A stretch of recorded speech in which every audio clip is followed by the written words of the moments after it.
Hello everyone and welcome to my Royal Family Today update channel. I hope everyone is having a wonderful day.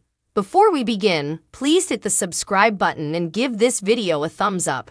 Harry and Meghan are demanding names after being passed up for an Emmy, according to Royal Family Live. Despite being one of the most popular shows on the platform last year, the couple's Netflix documentary series did not garner any nominations for the prestigious honors. According to reports, Prince Harry and Meghan Markle are seeking clarification after their six-part series Harry and Meghan failed to receive an Emmy nomination. The Sussexes are allegedly demanding names of those they think were behind an effort to prevent them from being nominated, despite the fact that their series shattered Netflix's record for a documentary launch. In the first 4 days of the show's availability on Netflix in December 2022, over 81.6 million hours were watched, outpacing The Crown's first-week average viewership. Harry and Meghan received zero recognition from the Emmys, despite many people believing it would be nominated for Outstanding Documentary or Nonfiction Series. The fact that they didn't receive an Emmy nomination is a major kick in the teeth, a source told Heat magazine. They are persuaded that a coordinated campaign of hatred has been launched against them on both sides of the Atlantic, and that some individuals are attempting to join in. The pair apparently wants to learn who put the boot in and what they might possibly do to get a break, the person continued. The series, which chronicles Meghan and Harry's relationship as well as their experiences as members of the royal family, sparked debate since it provided information about how the firm operates behind the scenes. Harry came under fire from critics for publicly criticizing his family, from whom he is now estranged, and for intensifying his attacks with the publication of his memoir Spare in January of this year. Heart of Invictus, the couple's subsequent Netflix documentary, is anticipated to premiere later this summer.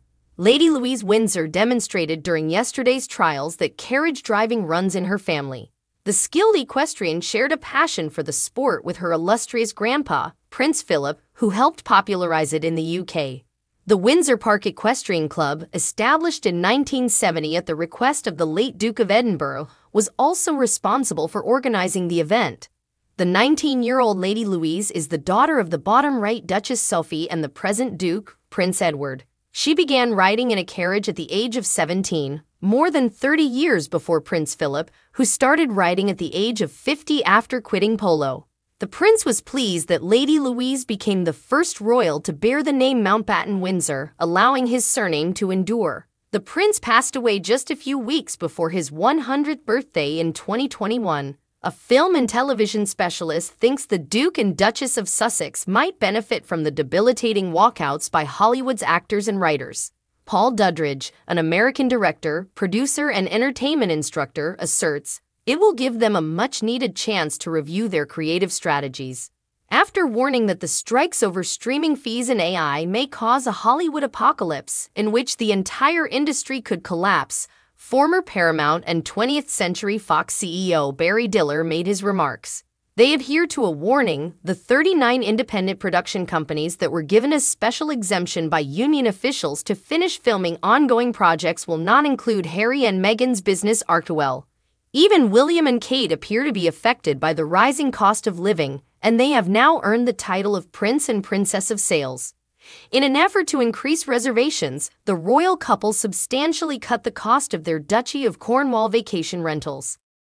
Their farmhouses, converted barns, cottages, and manor residences are all available at special prices. Until the end of September, the Duchy is giving a 20% discount on a number of its 28 vacation rentals. When it comes to royal trips, Kate, the Princess of Wales, has allegedly learned from the late Queen. Senior royals are reportedly preparing for 2 years of international travel as part of a soft democracy assault. According to reports, the royal family, King Charles, Queen Camilla, Prince William, and Kate, wish to thaw ties with a number of Commonwealth nations that have recently strayed from the group. According to Charlotte Griffiths, editor-at-large of the Mail on Sunday, the princess will minimize her travel time and avoid leaving the country for extended periods of time, as did Queen Elizabeth II. She said to Palace Confidential, Kate will nip out but probably won't stay for any more than 3 or 4 days at a time. The royal analyst said, she puts her kids first and never wants to disrupt their school term. One of the late Queen Elizabeth's favorite locations was Balmoral Castle, and recently released photos show her and Prince Philip unwinding there on their yearly royal summer vacation. One location where the royal family can be very relaxed is at their Scottish estate, where Master of the Grill, Philip would cook dinners on the BBQ while the Queen made the salad and handled the dishes. The royal couple and mystery guests can be seen seated around a long varnished wooden table in photos obtained by the Daily Mail. Glasses, salt and pepper shakers, and candles add to the chilly ambience. The late Duke of Edinburgh is pictured serving whiskey drams to his guests while sporting a casual blue sweatshirt. The Queen and Philip were able to indulge in some of their favorite activities in the Scottish Highlands, including horseback riding, picnicking, and foraging in the forests. At royal occasions like Trooping the Colour and the coronation, Princess Charlotte, 8, frequently steals the spotlight, especially when she makes an appearance on the balcony. Her great-aunt Sophie, Duchess of Edinburgh, 58, is wed to Prince Edward, the uncle of Prince William's father. As a result, there is not much connection between the two. When they are together, though, at royal functions, the couple acts much closer. For instance, they were observed conversing as if they were a direct aunt and niece during both the coronation and Trooping the Colour. Expert in body language, Judy James explained to Express.co.uk what makes their close friendship obvious. Prior to their lavish wedding on April 29, 2011, Prince William and Princess Kate's love story had already been compared to a fairy tale after they first met and fell in love while still in college. They currently have 3 kids and have done an amazing job assuming their duties as the future king and queen with greater authority inside the firm. However, William and Kate had a gap year before beginning their studies at St Andrews in September 2001. They both decided to go on excursions with Raleigh International during this time and almost ended up meeting by happenstance.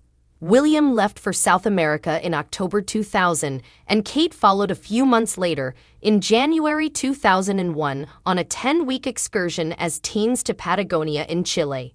Both of their groups were under the direction of expedition leader Malcolm Sutherland, who spoke with the Evening Standard about his interactions with the prince and princess. The royal family will visit Scotland this August for their yearly summer vacation at Balmoral, as has been a royal custom for many years.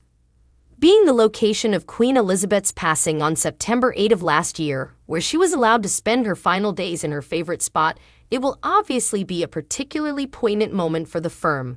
At the castle, Her Majesty and Prince Philip were at their friendliest and most laid-back, strolling the gardens and having barbecues together. Philip was even given the title Master of the Grill by his family.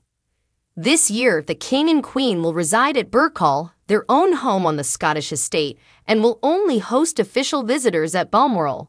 In spite of the fact that several other family members will be staying there during the coming months, this will be the first time since the 19th century that a monarch will not be residing at Balmoral.